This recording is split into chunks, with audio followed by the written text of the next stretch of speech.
Okay. Great. I can't remember if, oh, I think Connie might be joining us. I think she's planning to. I am very excited to work with all of you guys on this housing plan. Oh, there she is. There's Connie. So, well, oh, there she is. So I think you all hopefully got the agenda for tonight. And what we're going to go over is kind of sort of generally what's in a town housing plan, kind of what's the purpose of it, what's the role that you all would be playing in terms of the housing plan steering committee. We'll talk about some resources that are available, and then we'll talk about really kind of the next steps in the process of developing this plan. And then we'll hopefully be able to set kind of a regular meeting date. Typically we do, decide whatever the fourth Tuesdays of the month at 7 o'clock works for everybody or whatever. And I will say up front, I so appreciate all of your time because I know you are all very busy working and volunteering and so many other great things in Kent. And so I definitely try to keep meetings to 1 hour and send you things in advance if they need to be kind of reviewed or looked at prior. So just so you know, that's kind of the protocol. So I'm going to share my screen. Here.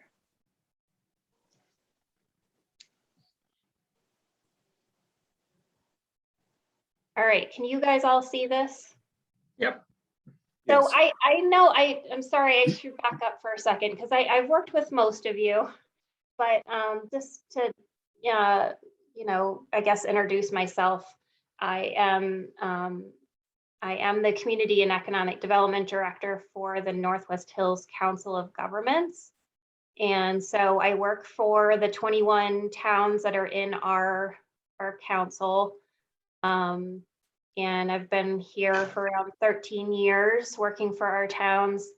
And over the last year, I have been working with 10 towns on these housing plans, including some of your neighbors. So, we've been learning a lot along the way about doing these housing plans, and every town is different, but there are also some things that we can all learn from each other. So I think it's nice to be doing a bunch. So I'm actually now working with, I'm finishing up 6 towns and I'm starting a new 9 towns. So, so this is our agenda, and I thought again, probably most of you know each other, but I thought it might be good to I'll just stop sharing for a second. Just if everybody could introduce themselves and kind of what role they're playing in terms of, what group they're representing. So maybe we'll start with Jean, because I know people probably aren't familiar with her. Hi, I'm Jean. I'm the first selectman representing the board and the town and the whole group of everybody. Thanks. Lea? I'm Lea Palero. I'm Director of Social Services for Kent. Lea. Justin? Hi, I'm Justin Potter. I'm the newest board member of Kent Affordable Housing. Grew up on a dairy farm over in Washington, and as of March 2020, I'm a full-time resident of Kent with my wife and 2 young kids. Great. Tegan? I am president of Templeton Farms Board, or Kent Village Housing for the Elderly, and I live in Kent. Building a house, living in a trailer. Fun. Virginia? I am Virginia Bush Sutton. I've been in Kent for 30 32 years, I think. Wow. I've been president of Kent Affordable Housing since 2007. And joined it a little bit before that. And I'm welcoming Justin. We have very different approaches to this. Justin is the legal guy who deals with statutes and stuff, and I'm the one who does the bricks and mortar, hammers and nails part. He's new, I'm old, so that's probably appropriate. Yeah, that's great. It's great to have committees and boards with lots of different perspectives, right? Yep. And skill sets. John? John Johnson, former longtime member of Kent Planning and Zoning Commission. Great, thanks, John. Matthew? Yeah, hi, Matthew Winter. I'm on the Planning and Zoning Commission, have been for coming up on 12 years, and acting as chairman currently. Great. Connie? Hi, everyone. I'm Connie Mattis. I've lived in Kent and raised my family here since 2003. I serve as the executive director for the Kent Land Trust and the chair for Kent's Conservation Commission. Great, thanks. Yeah, I mean, I will quote Bill Backrack, but I think this is the A team. I agree with him. You guys are going to be terrific. So, all right, going back to my PowerPoint here.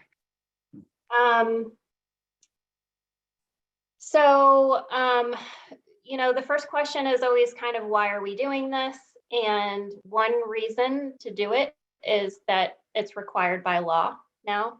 In 2017, the state legislature passed a new law called 830J, and it requires every town to have a housing plan, an affordable housing plan, by June of 2022. And to sort of proactively, again, think about what your current and future residents and workers' housing needs are and how you can meet them. And that, as you probably know, your town plan of conservation and development just has to be updated every 10 years. But this plan is a 5-year plan and has to be updated every 5 years. The other reason to do it is that, as you may know, that the town got a technical assistance grant through the State Department of Housing to assist with creating this plan. And that's the type of grant that all of our other towns have gotten as well.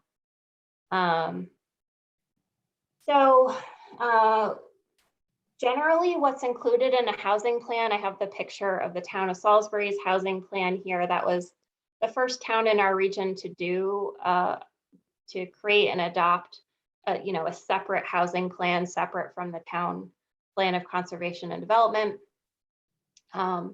There are now, I think, 3 towns that have adopted housing plans just in the last month or so. I was at Warren's town meeting last Thursday night, and they adopted their affordable housing plan. But typically what's in a plan, obviously you have the purpose of the plan, you talk about the process you went through to develop it and who's on the steering committee, give some background in terms of what the existing affordable housing in town is and your existing local housing organizations that manage and own the affordable housing in your town, and also what's in your current town plan of conservation and development. We'll talk about that in a second. A housing needs sort of data analysis, which will be kind of the next step in this process, is I'll collect some data around your existing housing stock and your demographics, and we'll look at that to sort of inform what the housing needs are in specific areas like you know, housing that's available to seniors, to first-time home buyers. And then we'll set some housing production goals. As an example, the town of Warren decided it would like to create 20 new units of affordable housing over the next 5 years. That will be challenging, but it's not an unrealistic goal. It could happen. So, you know, we'll talk about that as we develop this. And then obviously you want to have some specific strategies that will help you get to your unit production goal. And those typically fall into sort of 3 major categories: zoning strategies, capacity building strategies, or funding resources. And if any of you want to look at examples of other housing plans, I can certainly send them to you. Or I think some of them will be on our COG website. I think a link to the Salisbury one is. So as Matthew well knows, you are in the middle of, or you have started, the town of Kent has started updating its town plan of conservation and development. And I have talked with Glenn Chalder, who is assisting the town with that process, in terms of making sure that we, you know, that creating this housing plan and updating your town plan are kind of hopefully synergistic processes that they can learn from each other. And so, so we are kind of in the middle of these 2 processes will be happening. And we'll talk about how to make the best of these happening, in a relatively, you have a longer time horizon to finish your POCD, your town plan update. But this obviously you can't read any of this, but these are the strategies, some of which are housing related, that are in your existing town plan. And obviously that's a place where we typically start, is sort of looking at what your current town plan says, and what you've done since you adopted it in relation to housing activities. So we will be looking at that. Hey, Jocelyn, before you, Yeah. I had a question. What was the metric that you used just earlier regarding the quantity of affordable housing, the goal? What metric did I use? Yeah, so yes, I just missed when you said that we're looking for, X percent or X number of affordable housing units over the next short term. Well, I was just giving you the example of what the town of Warren decided on. Okay. You all, I mean, I think it is good to have a specific goal in your plan, so that, people who read the plan know, are the strategies that you've developed intended to create, 5 units, 25 units, 150 units, what's kind of, to give them some sense of magnitude about what you're trying to do over the life of the plan, which again is only 5 years. And Virginia will tell you it takes a long time. And I'm sure some of you know that. So in Warren, they decided that they felt like a reasonable goal that was achievable, and that their strategies could potentially create 20 units over 5 years. Okay. That's what they decided on. But yeah, there isn't anything that says that that there's no metric that says what you have to decide on. And that's all kind of part of this process. So speaking of process, just to sort of give you kind of a workflow of how this, developing a town housing plan usually goes. As I mentioned, we'll start kind of looking at the data around your existing housing stock. What do you have? What do you not have?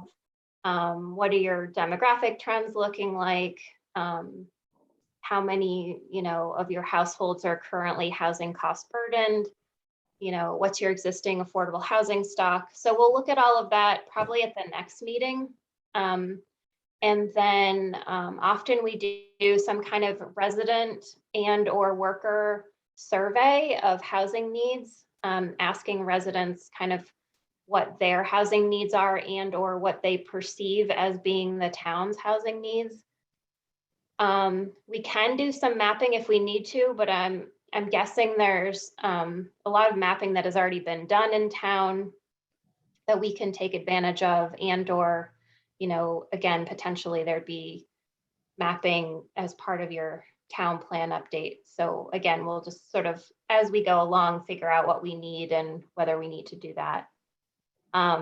Once we've kind of looked at the data and the survey information, we could do some interviews if we want to, like interviewing, for example, the school principal to find out what, what he or she thinks the housing needs are. And then we'll develop some draft goals and strategies kind of informed by that information. Have a public input session. All of these meetings are open to the public, of course, but there will be, a few times within this process that we'll want to have some kind of community forum where we invite everyone in the community to come hear about the housing plan, hear about the information that we've collected, and give feedback on some, draft goals and strategies. And then we'll draft the housing plan, and again, have another kind of forum for the public to hear about what's in the draft and suggest, give suggestions or feedback on it. And the role of the steering committee through this process is really to, obviously to give feedback during each step, like what are the survey questions that we want to ask in order to inform our housing plan, or who do we need to interview, or, that sort of thing. But also, if during any step of the process, and especially, when we're trying to get residents to answer surveys, again, if we decide we want to do that, I know you're doing a town plan survey right now, or just finished one. But to really help think of ways to get the community engaged in the process. In my mind, the more people that are aware that the housing plan is being developed and that are, will come to the public input sessions, the better. So, I will look to you all steering committee members to help me think of ways that we can engage the wider community in the conversation and in giving us feedback and learning with us in terms of what the needs are and what the strategies are that are realistic for meeting those needs. What we've done in the other towns in terms of adoption is we typically have been taking the final plan to the Planning and Zoning Commission to have them say whether or not they believe the housing plan is consistent with the town plan of conservation and development. And then we've been taking it to the Board of Selectmen for adoption. The town of Warren did decide they want to take it to a town meeting. But anyway, when we get to that part of the process, we can talk about how you want to do it in Kent. There are a lot of resources about this already on our website, again, because we've been working with 9 towns over the last year on their housing plans. I will bring this information to you during the sort of part of the plan development process at which it's most useful, but in case you are eager to learn more, there is a page on our COG website, which is listed here, northwesthillscog.org/housing, where we have our regional housing needs assessment that we put out there, I think this spring. Frequently asked questions about municipal housing plans, We did a series of webinars on affordable housing topics, like how is it funded, and a couple other topics. There's links to the state's affordable housing plan guidebook, data profiles. So there's a bunch of information on there if you're interested in it. But again, I will share that with you as well during different parts of the process. Have all of you already seen this video that we created? It's a 10-minute video, and Virginia is our like star. She's a star in this video. We made this, you'll see there's some snow in the picture. So it was like, what was it? January, February, I think. And it really shows what affordable housing looks like in our small towns and interviews the volunteers that have made it possible. So Virginia is there talking about both South Commons and Stewart Farms. And so this is something that we can make use of for residents that aren't familiar with affordable housing and what it looks like and who helps create it. And also kind of, there's often in small towns, there's concerns that if you're talking about housing, affordable housing, that it could, impact the, rural character of our towns. And I think hopefully what this video shows is that it is being done in small towns in ways that, do not detract from that, the rural environment. Lea, did you have a question? Yeah, so when you're referring to affordable housing, are you referring to what we already have, like South Commons and Stewart Farms? Or are you talking about housing that is affordable to folks in the community? Good question. And that's my next slide.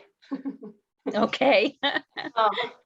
So when I talk about affordable housing and the definition I believe that we should use for the plan is really the state's definition of affordable housing. And so I'll just talk about that, Lea, and then I'll get to your kind of bigger question, which is this, there is housing in our towns that is kind of affordable by nature. However, no one is monitoring it to make sure that it remains affordable and or that the households that live there are income eligible. So, for example, there might be a house on the market for $150,000, but it probably needs $200,000, $500,000 worth of work, thereby making it not affordable. And also, again, the person who buys it, maybe their income, maybe they're making below 80% of the area median income, but probably not. So when I talk about affordable housing, and you'll have to hear me probably define it many, many times, because again, I think at any public forum, you obviously want to give people what you're how you're defining the term. So what I use is, again, the state's definition, which is housing that costs less than 30% of the income of a household earning 80% of the area median income or less. So, but also, could I interpose a little bit here, Jocelyn? The state counts only those housing units that are deed restricted to remain affordable. So correct. somebody has a little old house and rents it for $850 a month, as I do with my accessory apartment. That is not counted by the state as affordable housing. Right, and that's the second part of that definition. So the state wants to be sure not only is it affordable, the rent itself is only 30% of the income of someone at 80% of the area median income or less, but also that it's monitored in some way, either by a state agency or, as Virginia said, there's a deed restriction or something else that's making sure that, again, that the family, that the household that lives there is income eligible and that they are indeed only paying 30% of their income on housing costs. So yeah, there's definitely, you know, in every town we've had the conversation around this kind of, what about the naturally occurring, or the, you know, the people who have accessory apartments and do rent them affordably. And those are important pieces of the total housing picture. And one thing, again, for this steering committee to think about is, you know, do you want this plan to only include strategies around state-defined affordable housing? Or do you want it to be a little broader, which is what most of our towns have done, and have the conversation be about kind of a spectrum of housing needs, you know, and include things that, like accessory apartments, for example, that create housing options that are different and might be needed, but won't necessarily give you any units to put on the state's affordable housing list.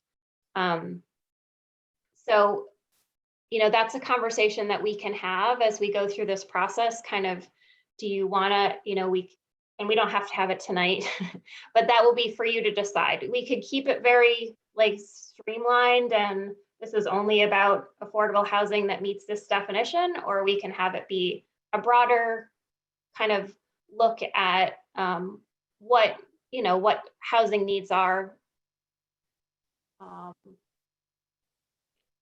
beyond just that specific scope. And, you know, as an example, we know that there are a lot of folks who would like to downsize. They don't necessarily need affordable housing, but they might need something different than, you know, a single family house on 5 acres with 4 or 5 bedrooms, you know, which is the majority of what many of our towns have in terms of housing stock. Jocelyn, have you found that the other towns that you've been working with have wanted to explore this other piece based on, Yeah, it seems like the rural sort of condition does make for that exploration. Yeah, definitely. Every town that I've worked with so far has decided to take that kind of broader look at all the housing needs. And there are some specific strategies in each of the towns that are specific to getting units that would qualify as affordable housing with the state's list. But then, you know, also, again, things like accessory apartments or other strategies that just create some other housing options for folks that don't fit into this definition, but are still important to the town. In terms of your current stock of what, again, what meets that state definition, you have 67 units. This is updated in theory every year, this number.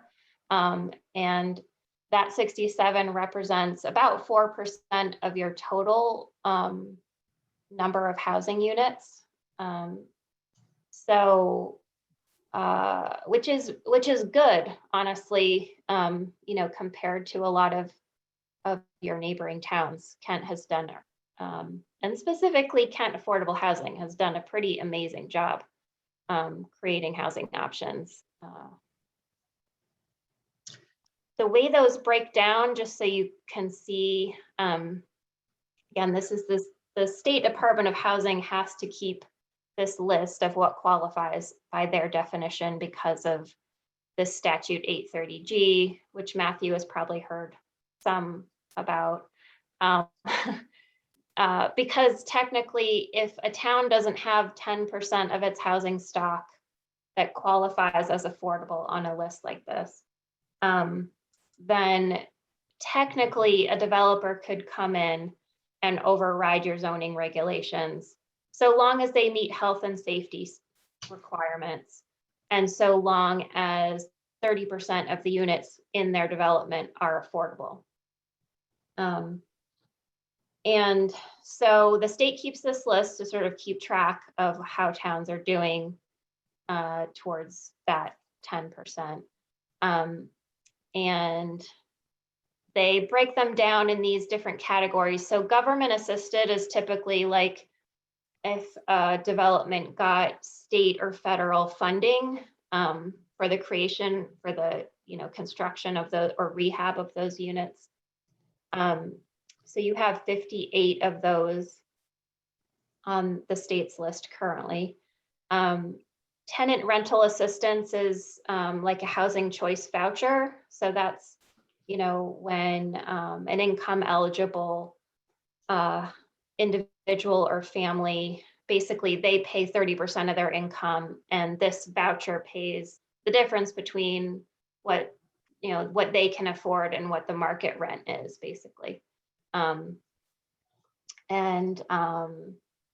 Then you've got 5 households in Kent that have basically a subsidized mortgage from either USDA or Connecticut Housing Finance Authority.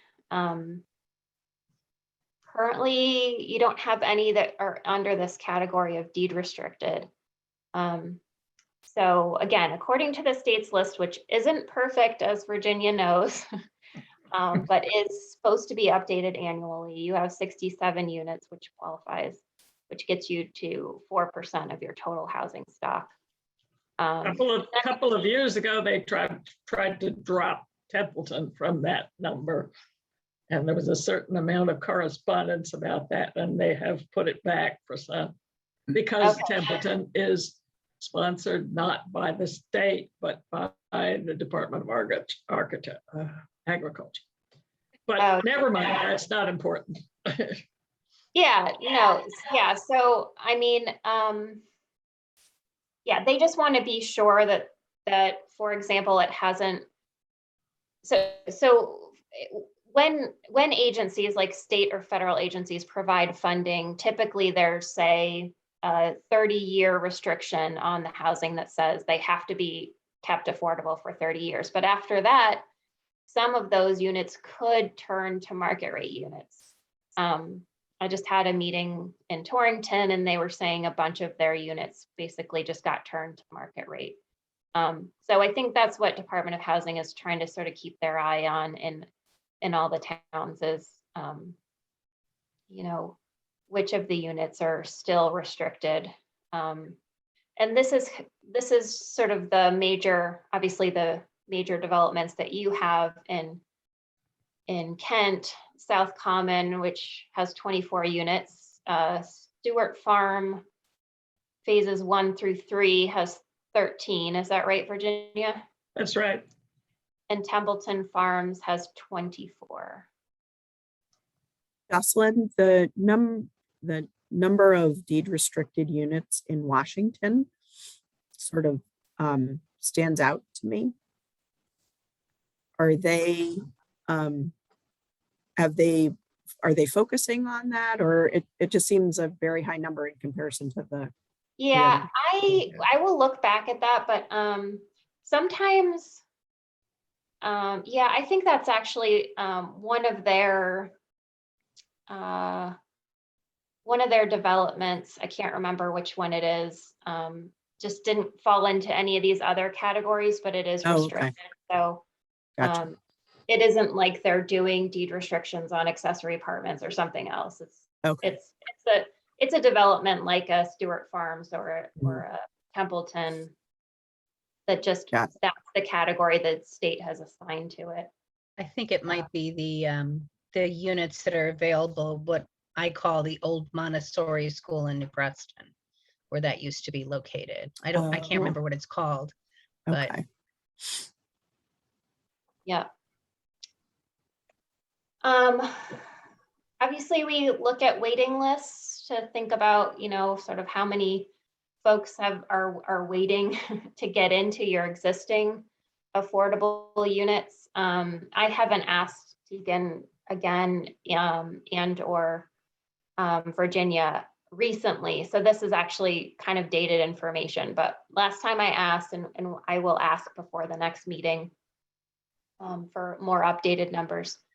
There were, at that point, 49 seniors on Templeton Farms waiting lists and 38 households that were on the waiting list for Stewart Farms. Sorry, I spelled that wrong. And South Commons. So, and you know, just we did basically call every development of, you know, existing affordable housing in Northwest Connecticut to get kind of an updated sense of what the waiting lists were like. And just in the smaller towns, so not including Torrington or Winstead, there were 508 households on waiting lists for rental housing. And about half of those were seniors.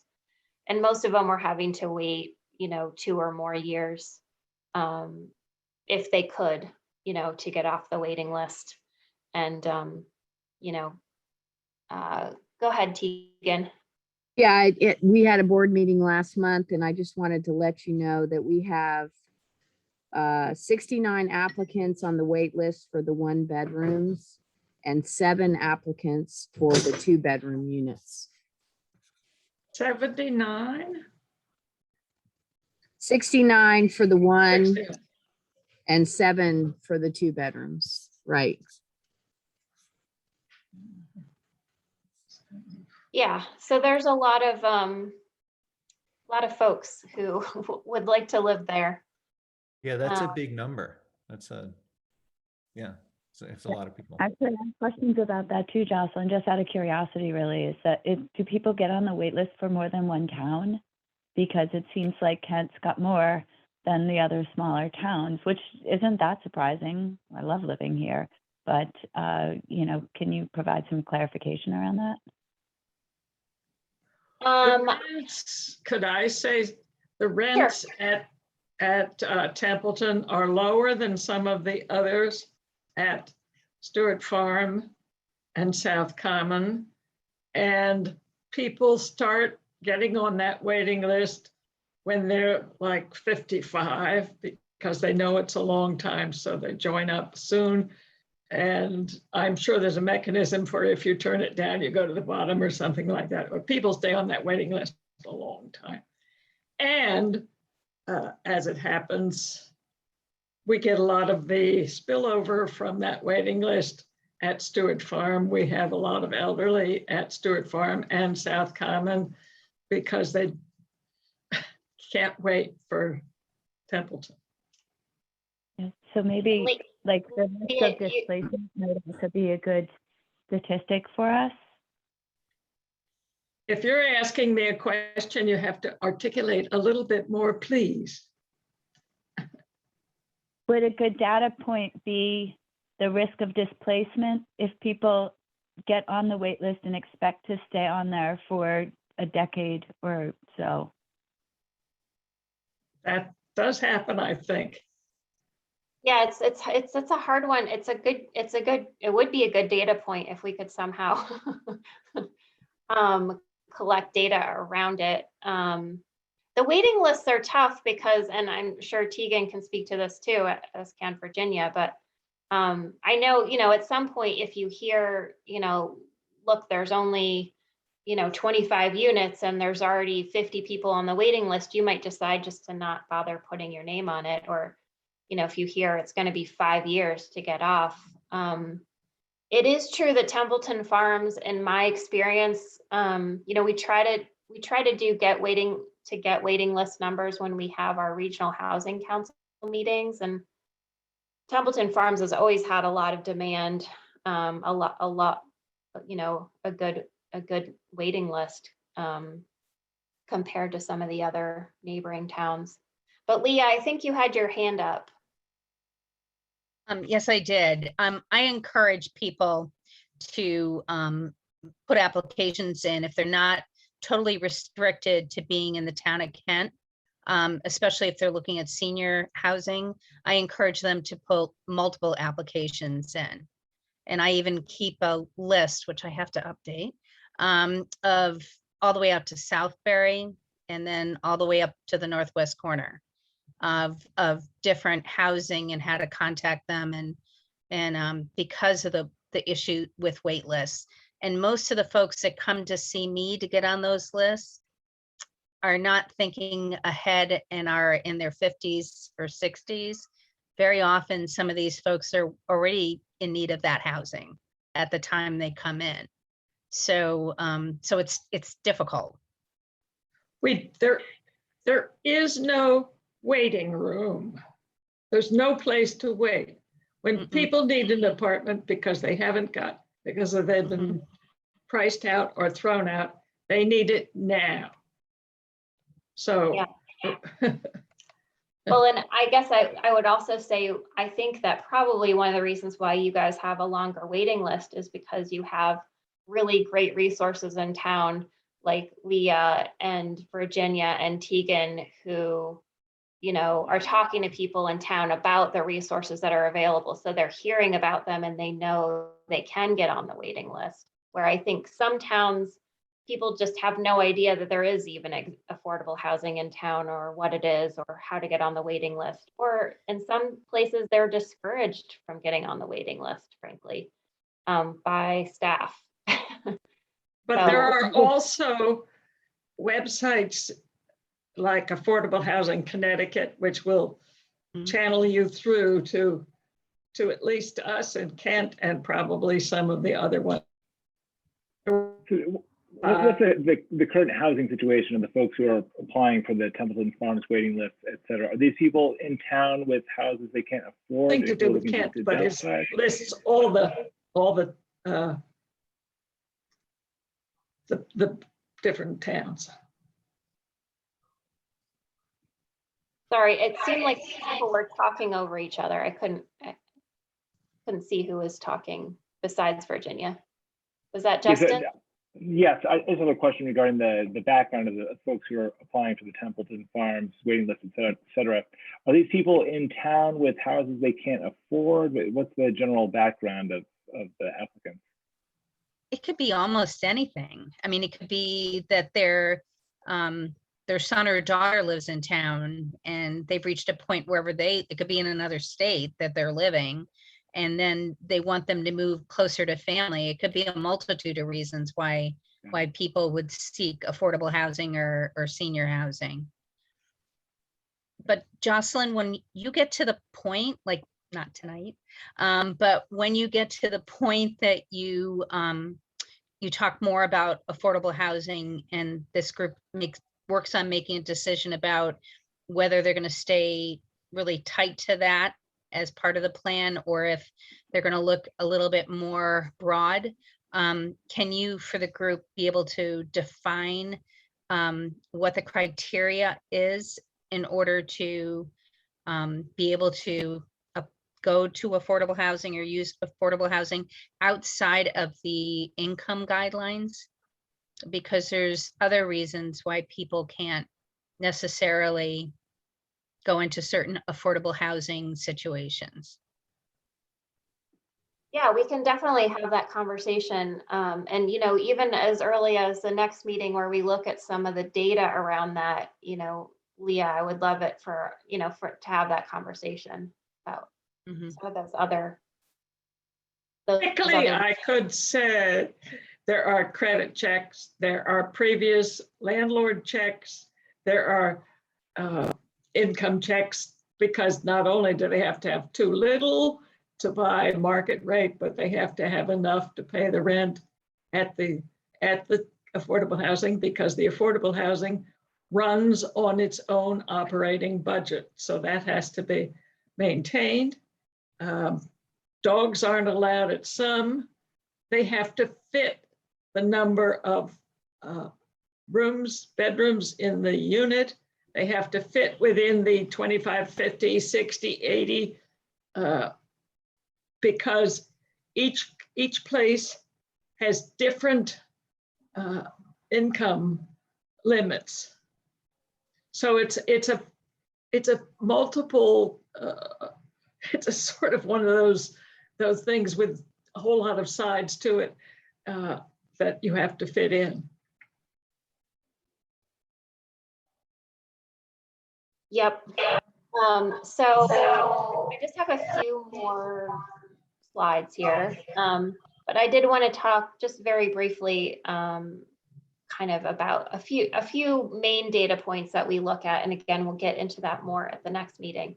But obviously one of the things we look at is how many households in a town are housing cost burdened.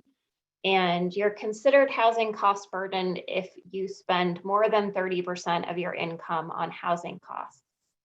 So the latest available American Community Survey data says that there are 366 households in Kent that are currently reporting paying more than 30% of their income on housing costs. And I will break that down for you in terms of renters and owners at the next meeting. Also, not a surprise to any of you, I'm sure, but home sales prices have been rising, especially during the pandemic and over the last, over this current year. Just in from 2016 to 2020, your median sales price rose by almost $24,000. But that has gone up even more in the year-to-date sales in Kent through September. The current median price is $480,000, and the average sales price, again, year-to-date through September 2021 is $712,000. So obviously increasing sales prices don't help with the challenge of affordability for folks that were already kind of challenged by that. And in terms of folks who are currently renting, having access to, potentially purchasing a home, there's a pretty big gap really in most every town between what a renter household can afford and what our median sales prices are. So, in Kent, there is a $253,000 gap between what a household can afford and your median sales price in 2020. And we know that's only gone up over the last 9 months. And, we think this is one of the reasons why almost 50% of young adults in Litchfield County are living with their parents. It's probably not because they like their parents more, but it's likely due to the cost of housing. Again, the limited diversity in housing type that most of our towns have. We just don't have much, 1 or 2 bedroom, smaller, size type units, and also student loan debt is pretty big for a lot of young adults in Litchfield County. We're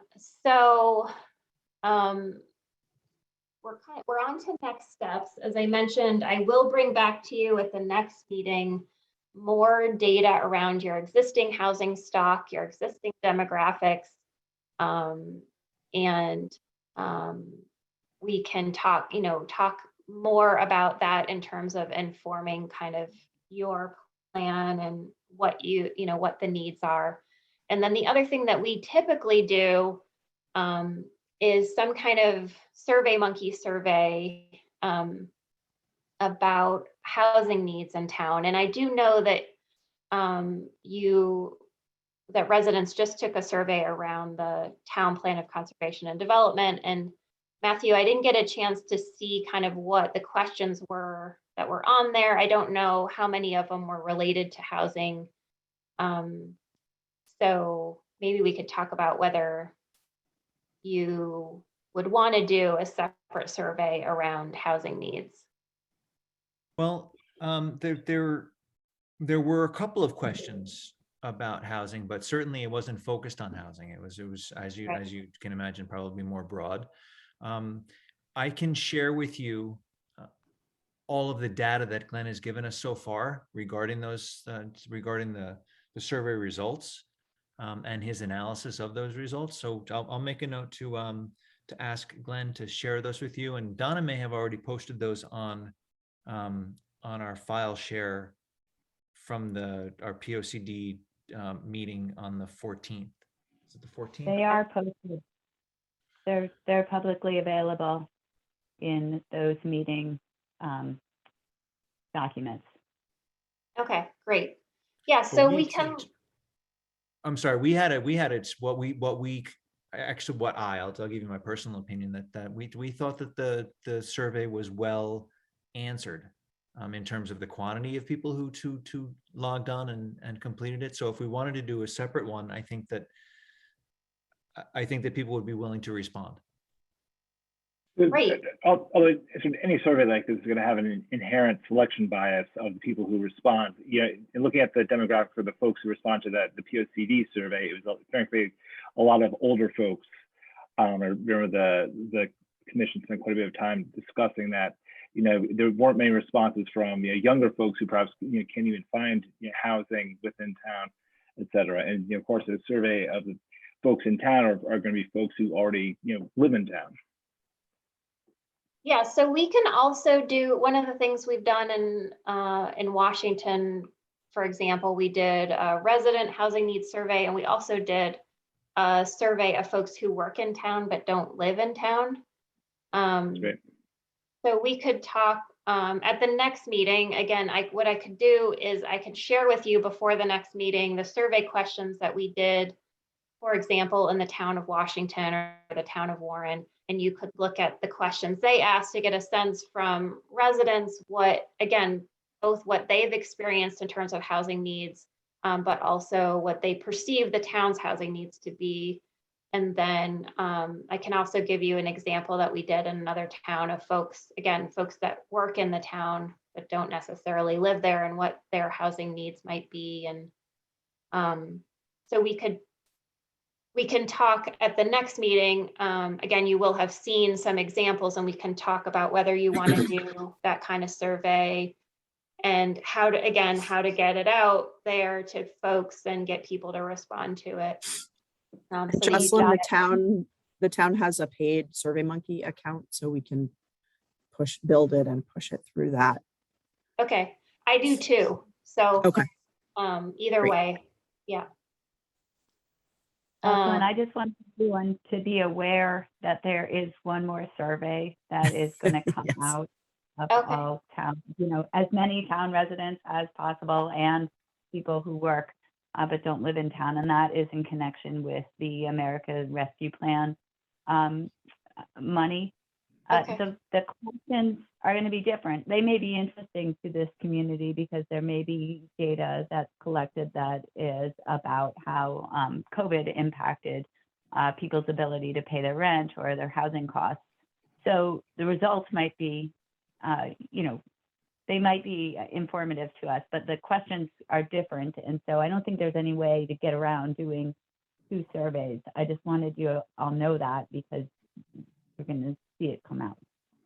Yeah, no, that's great. And again, that's what I look to all of you to help us figure out, because we could wait on doing this survey until whatever, January, if you want, if it's a timing thing, or again, to make sure that we're not asking questions that have already been asked on other surveys, or trying to make it as short as possible so that people don't get survey fatigue. Yeah, so let's talk about that at the next meeting. I'll send you some example questions, and we can think about what works for Kent in terms of what questions do you think will most help kind of inform this process and this development of the housing plan. One of the other great reasons to do a survey, in my opinion, in my experiences, again, is a sort of a first way, or one way to let residents know that you're working on a housing plan and that you hope they will, provide feedback during the process of developing the plan. So but of course, if you would like to, or if there are opportunities to, say, have an article in the, town newsletter or other things, we can certainly draft something, around that to kind of, again, just let residents know that you're working on this and that they can attend these meetings if they want to, but that there will be specific opportunities for them to provide feedback sort of strategically throughout the process.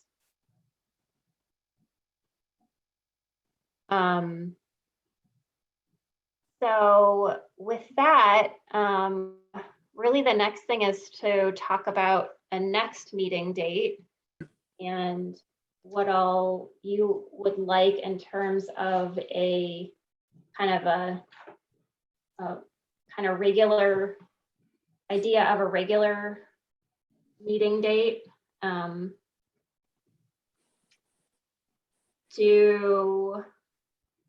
Let's see, we're on a Tuesday. We're doing a fourth Tuesday. Do we dare say the fourth Tuesday? Well, we can, if it works for people. The tricky thing is going to be the next 2 months because of the holidays kind of falling. But so for one of the towns I'm working with, we're doing fourth Tuesdays, so changing it up for November and December to avoid the holiday weeks.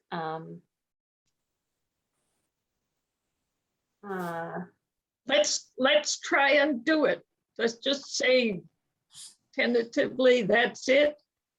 After all, Thanksgiving is Thursday, not Tuesday. And Christmas this year, I believe, is a Saturday. So Tuesdays are still possible. Yeah, I mean, we all got here today.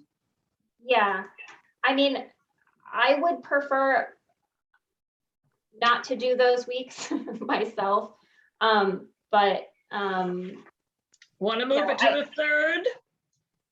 How about the third Tuesday? Well, again, I like the idea of the fourth Tuesdays. I just can't do them on November and December. Well, that means that then there's a whole 3-month delay before the next meeting. No, I guess I would suggest, again, if the fourth Tuesdays work for everybody, let's plan on that, but let's make special meetings for November and December. Which would be the third Tuesday.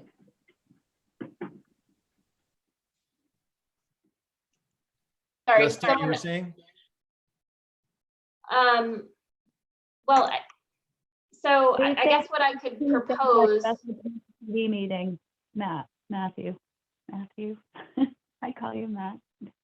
There's a special meeting. I don't know if that makes a difference to you. I like to attend them. Adam's on that subcommittee. Sorry, Connie, I didn't hear the first part of your sentence. There's a town meeting on our POCD on November 16th. Okay. That's a Monday. The Tuesday. Hold on, let me check. Oh, the 16th. November 16th is a Tuesday. Okay. Yeah, I have a board meeting on the 16th. I can't make it. Okay. 16th or the 17th are not good for me, but otherwise I'm pretty good. About the 5th Tuesday for November. 30th? The 30th. We're clear of the holiday.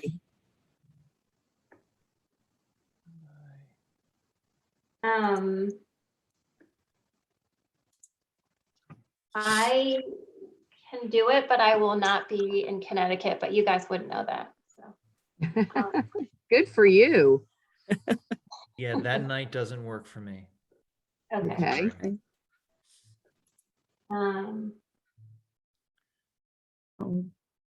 Jocelyn, could we do one of those things that they do on the computer? Do a doodle poll. One of those, like, tell me which day works best for you. That's brilliant. Yeah. I don't know what they're called, but A doodle poll. doodle poll. Yeah. So yeah, I will send out a doodle poll for meeting dates in November and December. And just to Because help you're probably, Jocelyn, being how crazy those 2 months are usually, yeah, just because, that, you know, we might not be able to all meet. I mean, I could see, you know, coming up with the perfect solution for everybody might be hard, right. but at least you could see how many, Right. and we can try to work around and find out the greater consensus of folks that can meet. And just to help Jocelyn, does the group, is there group consensus to stay with an evening? Or is there any availability for like a late afternoon, like a 4:30 kind of thing? Or do we want to stick to 7 o'clock? During the I day don't is mind. hard for me. Yeah, and I don't mind the 7 o'clock, just, dear God, don't make it any later, because I'm usually asleep by now. Sad as it is. But let's be honest, we get up crack of dawn with 3 daughters who are really not really happy about being up. So so I tend to go to bed really early, so at least I'm cheerful while they're complaining. Just to throw it out there, 6 o'clock would work for me. If we wanted to get 6 to. if o'clock we would wanted to work do it for a me little early. too. Yep. Leah, does 6 work for you, or is that hard? Oh no, that's great. So I won't look like I'm kind of going when we're meeting. Yeah, no, that would be fine. People like 6 better than 7? All in favor of 6 versus 7? All right, so we'll do a 6 p.m. and I'll send out a doodle poll to try to find dates in November and December that work for as many of us as humanly possible. And then we'll kind of regroup and hopefully be able to settle on a regular time so you can sort of count on it monthly. Do you all have any other questions or concerns or? I have one comment to make before this closes. The state can mandate that we do a plan because that's all they can mandate. But my favorite expression is, good ideas are a dime a dozen, but follow through is priceless. We can put together all sorts of statistics, and it does not put a roof over anyone's head. I think in considering this plan, we should attempt to find ways to actually create affordable housing. Amen. Brava. Numbers and statistics do not shelter any family at all. So what we need to do, and there are some of these things in the POCD, or should be if they haven't neglected to put them in. One is that there is a recommendation for a land purchase fund in Kent.